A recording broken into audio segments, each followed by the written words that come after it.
Så passerer vi 10.000 fod.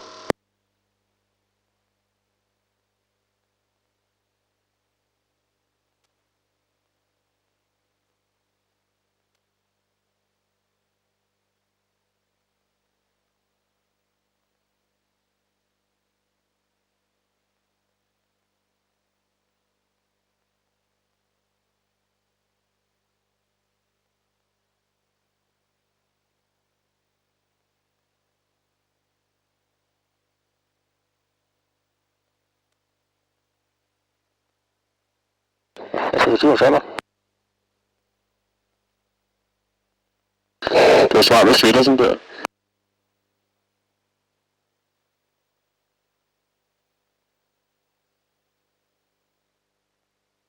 Det er altid godt at have varmt tøj med, det kan man altid tage af. Det er lidt sværere, når man er deroppe, og nu det ligger nede i bilen.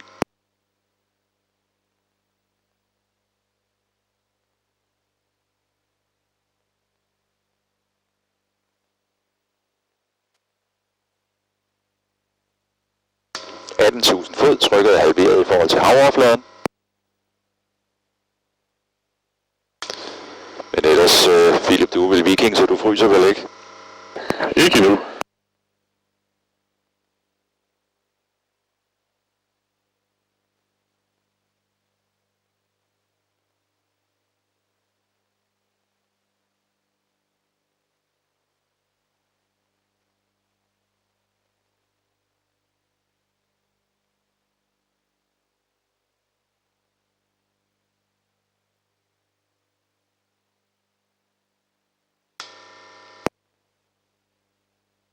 Jan, jeg er på kommando. Du har set, at pulsoximeterne ligger på bænken, ikke? Fint, godt.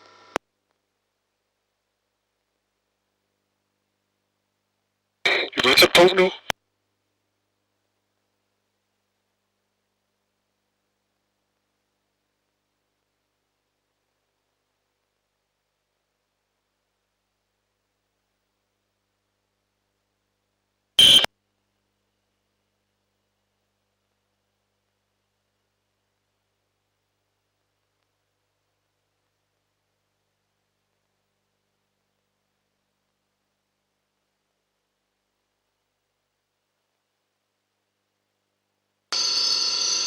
Jamen, det var de 25.000 fod.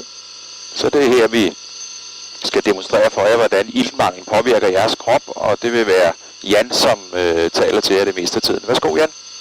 Så skal I må godt tage jeres maske ind i højre side. Det kan gøre det for jer. Sådan her, skal lige sidde et minut til, og så får I lige noget skrivetøj. Prøv at kigge op en gang imellem, så vi har øjenkontakt med jer.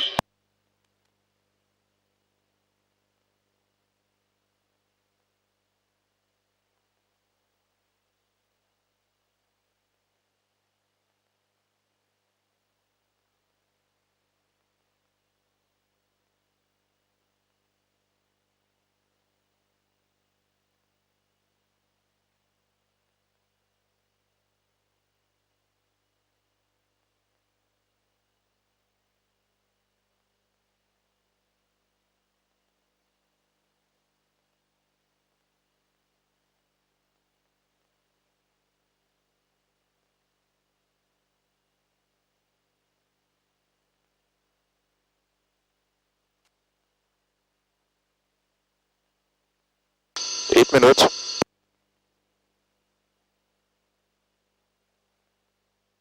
Få lige den her, tag lige den der af. Det var på 88 hos Philip. 78 hos Thomas.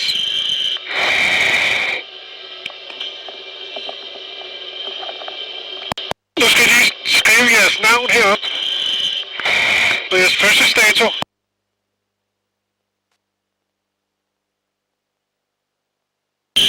Hvis I skal begynde at få nogle symptomer nu, så få lige at markere det hernede.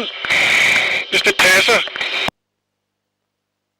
Hvis du havde noget op med krilleren i panden, Philip, så noter det lige.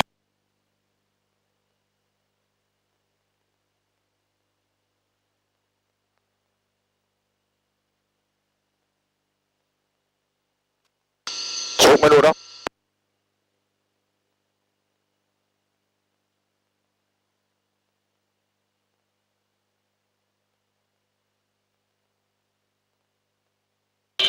nok lige give lidt mere tid, Jan. Jeg tror skemaet, det er nok rigeligt lige nu.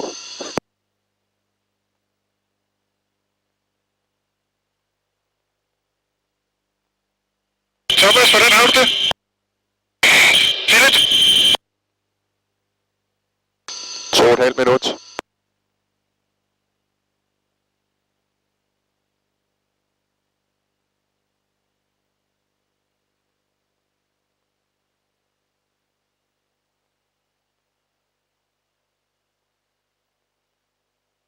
Det kan blive meget.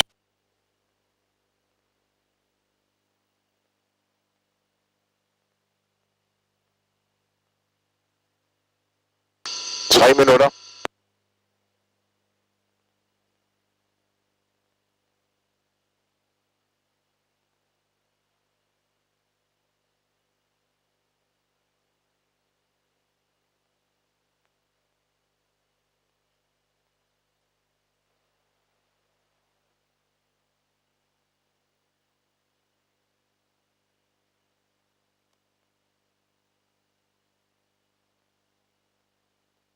Tre et halvt minut. Thomas, hvordan går det?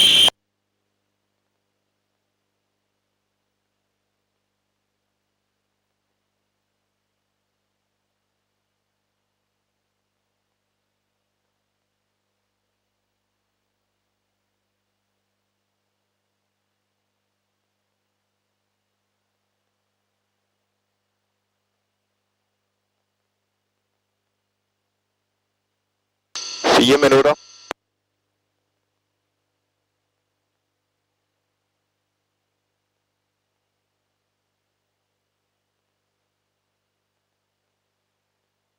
Philip, hvordan er du? Jamen, det må jeg ikke sige noget. Det går da meget fint, Philip.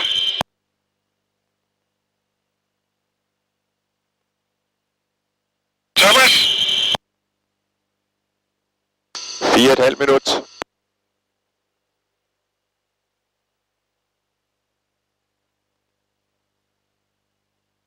Når det ikke lader sig gøre, Janne, så vil vi også gerne have en saturation. Philip, jeg tager lige en saturation på dig.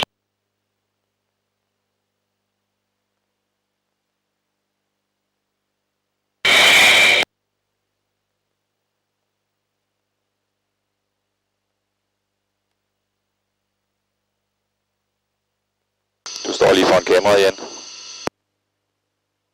Philip, prøv at tage masken på. Prøv at tage masken på, Philip.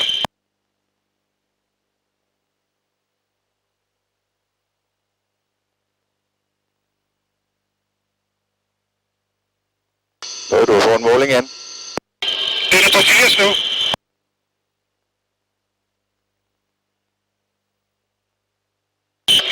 Thomas, tag du bare din maske på. 5,5 minut.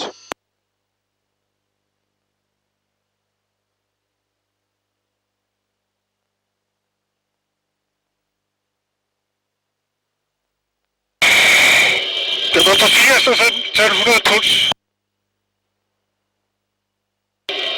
65 hos Thomas.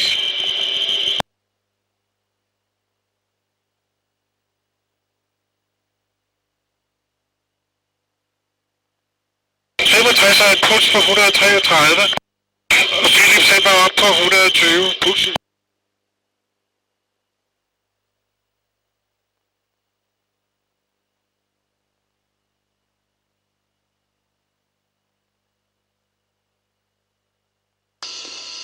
Vi er nu på vej ned fra de... Vi er nu på vej ned fra de 25.000 fod, så Philip, jeg vil gerne høre, hvad du har oplevet, mens du havde masken af. Ja, noget forvirring. Jeg er helt klart ude af stand til at løse opgaver. Jeg synes, jeg mærkede effekten meget, meget tydeligt. Trangen, altså mangel på ild, simpelthen lille smule svimmelhed. Men også, jeg synes også, det var morsomt, at jeg ikke kunne få det til at fungere. Altså, det var pudsigt, altså. Ja. Ingen sådan frygt, eller sådan. Hvordan gik det med det, du skulle lave på papiret? jeg havde faktisk svært ved at forstå, hvad jeg kunne ikke finde sammenhæng i ordet. Jeg synes, det lykkedes at skrive mit navn, vil jeg sige. Det var meget svært at finde til noget fornuftigt at lave med papir. Det gav ikke rigtig nogen mening, opgaven. Okay, det kigger vi på senere. Hvad med de der klodser? Jeg tror, jeg fik et par stykker i. Men det var svært. Altså, det var umuligt for mig at få det. Igen, det var svært at få det til at hænge sammen. Der skal du have Thomas. Jeg har lidt lyst på godt med øven. Det har lidt ondt. Jeg kan være irriterende. Jeg føler, at jeg fik lavet opgaver nogle 4 af. Jeg føler, at det gik lidt langsomt med klasserne, men at det stille og roligt gik. Ja, så jeg føler ikke selv, at jeg har kunne mærke det ret meget, men det stille er lidt bagefter. Ingen problemer med det, du skulle lave af opgaver, hverken tegning eller klodser? Driften tror jeg har forkert mange gange, men jeg mener, at jeg fandt den rigtig meget sidst. Jeg mener, at jeg fik sat alle ordene sammen. Så det virker så, det fungerer godt. Det bliver klart sammen, klodserne lidt langsomt. Godt. Vi kigger på det bagefter også. Det bliver spændende. Jamen Jan, så kan I begynde at lege lidt med det der. Jeg har netop husket at lægge tingene, så ikke de falder ned og vælter og slår en flaskeventil af eller sådan noget. Hvem af jer vil have den almindelige maske på, og hvem vil have den, der giver 100% ilt? Nej, prøv den der læsemaske.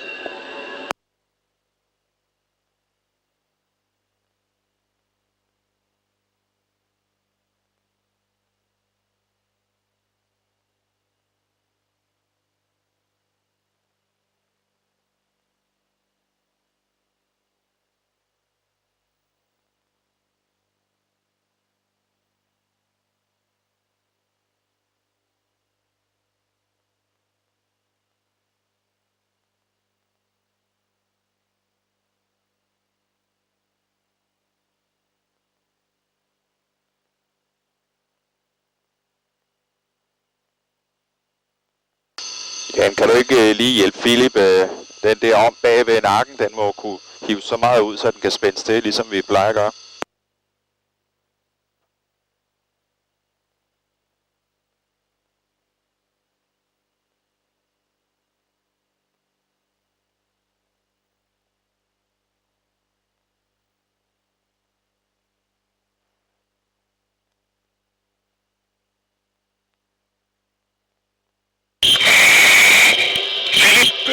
Thomas, han har en saturation på 99.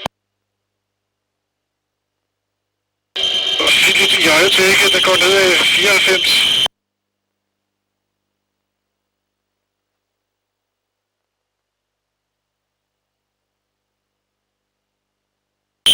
Så den er på 94, eller var på 94. Philips.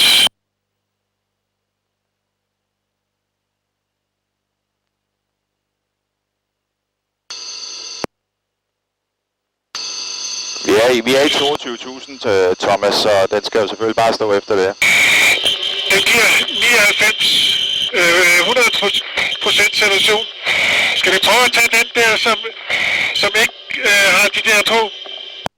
Vi giver den lige et minut til, Jan. Okay, giv den et minut til. Og Philip står stille og roligt ned på 93 nu. Thomas ligger stabilt på 99.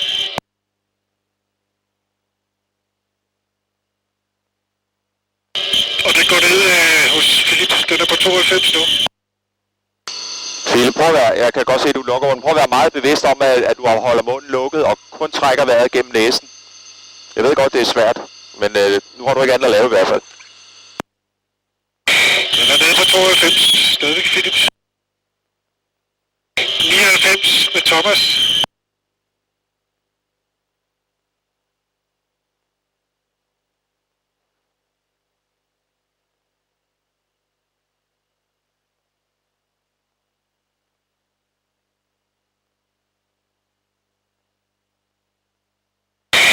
Den ligger stabilt hos Thomas på 99 hele tiden. Og Philip, den er på 92.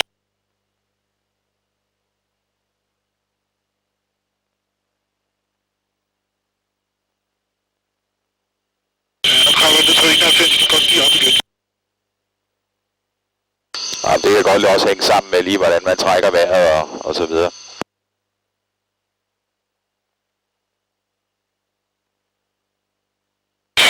Thomas ligger på 99, den er meget, meget stabil. Og så er en puls på 96.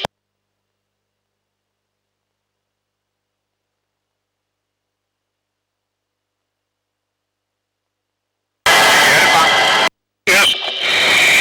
Får lidt hjertebanken af det her, men den får lidt høj puls. Du havde en højere puls, du havde 140 før. Du havde en puls på 140, da du ikke havde noget ild på. Og den er nede på 89 hos Philip. Og nu er der gået 3 minutter ved den her højde. Skal vi prøve at give Philip... Jeg prøver at give Philip den der. Jeg giver dig Philip den her.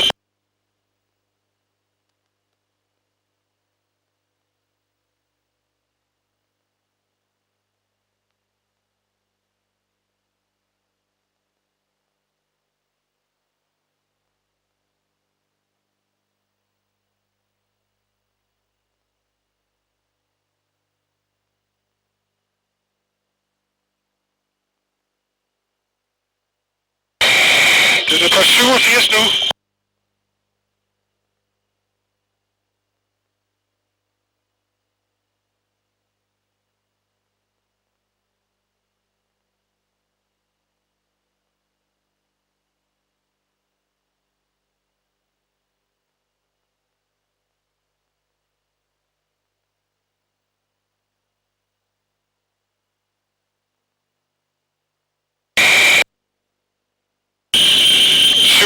Hos Philip.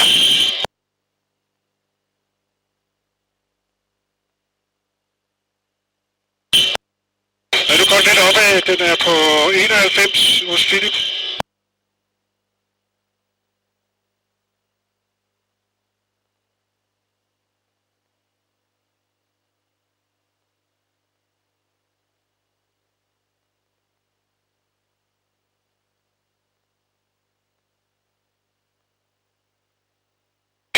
Kravler stille og roligt op på 93 Philip.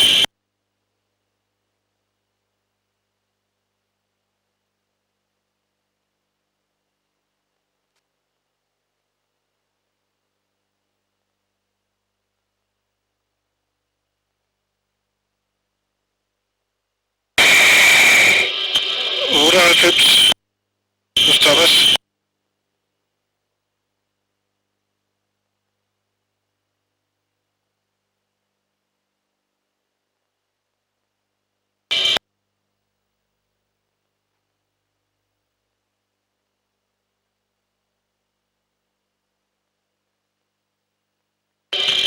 Ja, nu rører den ned på...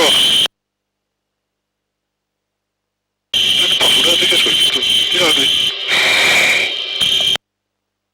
Ellers sæt den lige over på dig selv en gang igen, for lige at se, hvad den siger.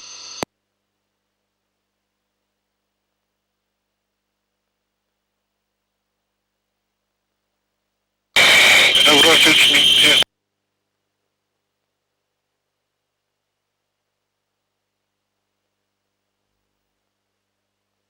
Philip, han har 92. Prøv at lægge den hernede, stille og roligt.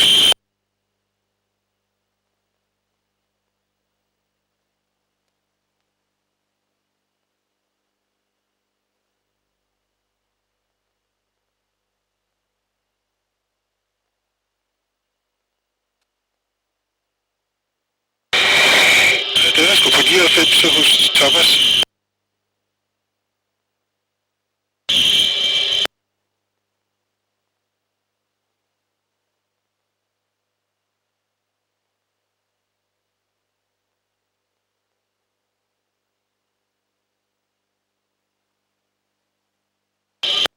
Nu går Thomas ned.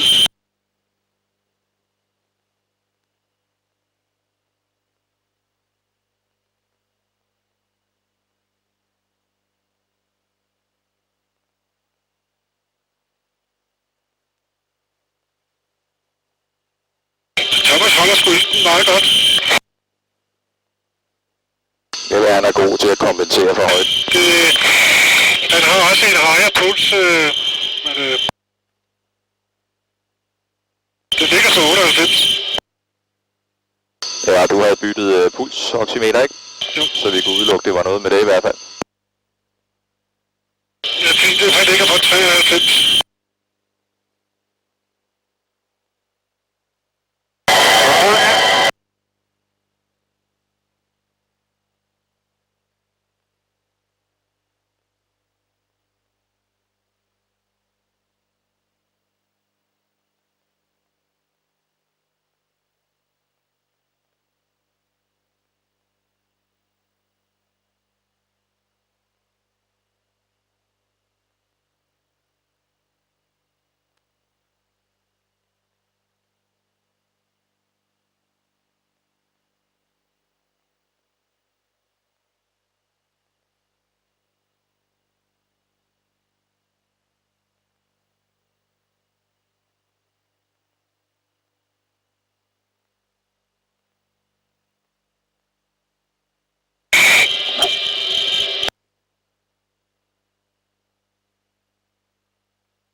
Det skulle ikke have nogen betydning. Nu er Thomas er nede på 90 nu.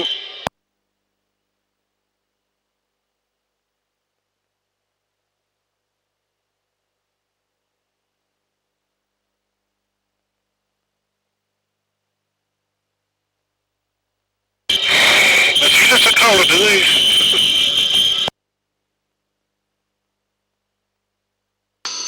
Der er jo stadigvæk beholdning på flasken, ikke? Jo, det er der. Fint. Og nu kan jeg se, at Philip skal opad nu.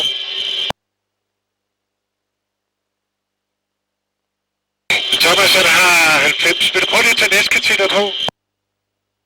Ej, vi er ved at skal stoppe, Jan. Ja. Fordi nu har vi snart været her i 10 minutter. Yes. Okay, vi stopper.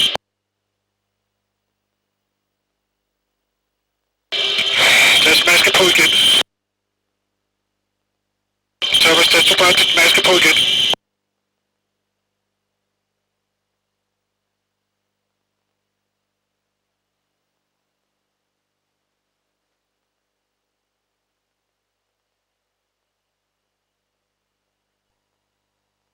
Du skal da sejt, Thomas, du kan klare dig uden ild.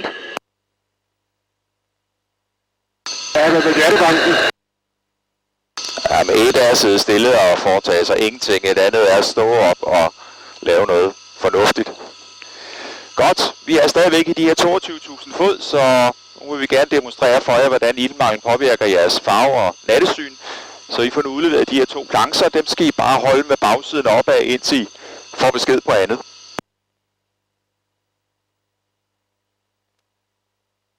Bare med bagsiden opad. Jeg snupper lige den der, for den giver noget lys på termometeret.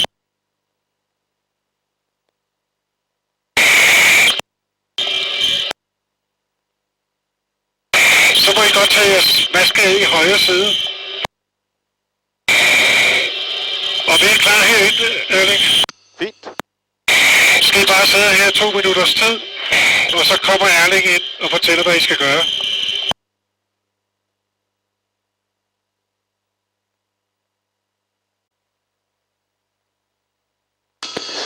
Lad mig høre, Philip, hvad har du oplevet ved denne her demonstration? Altså, det blev utroligt svært at se her. Altså, den blå og den grønne kunne jeg ikke skelne. Jeg kunne godt skelne farver, men jeg kunne ikke sige, hvilke farver det var, der var her. Altså, men kontrasterne var der stadig. Det var umuligt at læse teksten. På intet tidspunkt kunne jeg læse noget teksten. Og jeg skulle så tæt på her, så kunne jeg ikke se sætterne. Så det var min oplevelse. Hvad med, da du kom på ilt? Der skete 2 ting, da vi kom på ild. Dels så oplevede jeg et trykstigning og fik faktisk lidt ondt i hovedet. Det tog lidt opmærksomhed. Og så var det bare sjovt at se, at farverne kom. Ja, så. De røde farver kommer, det er dem, man kan se. Eller det føler jeg det, som om det røde trængte frem, ikke altså? Godt, tak skal du have. Og Thomas? Jeg kunne ikke læse teksten på noget tidspunkt. Jeg har slet ikke se farverne, men jeg kan se sætterne hele tiden. Jeg følte ikke, der skete en helt stor forskel, da jeg fik ilt, men det kan være det der. Ja, det kan godt være, det har en effekt.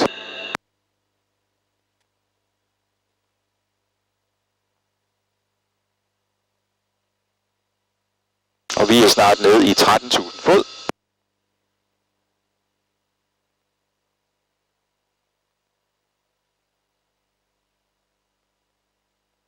Du må gerne udlevere deres sedler til dem, Jan.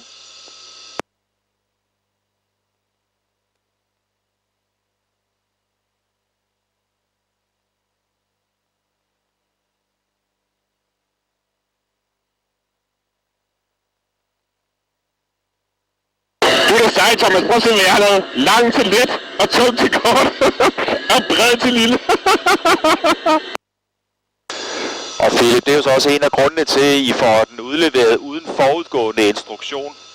Og det er jo igen også en rimelig simpel opgave, som jeg vil påstå, den kan du nok godt løse bedre nede ved havoverfladen. Det vil sige, det er godt, jeg har Thomas med op. Men jeg tror, det faktisk har en indvirkning, at Thomas han hele tiden fik noget flow med 100% ilt op igennem hans mund. Ja, det er en form for ildtilskud.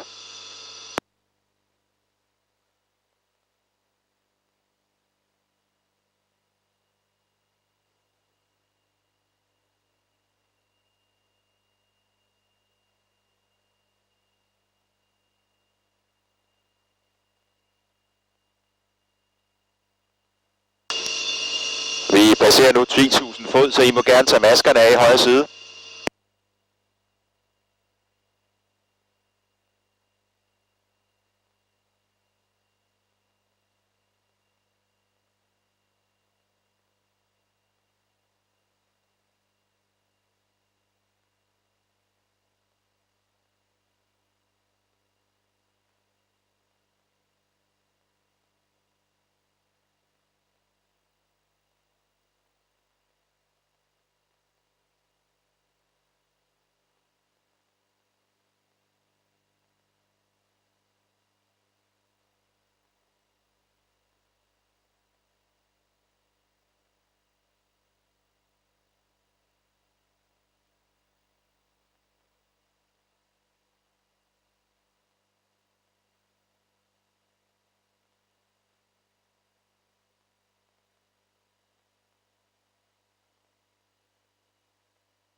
Så er der åbent igen.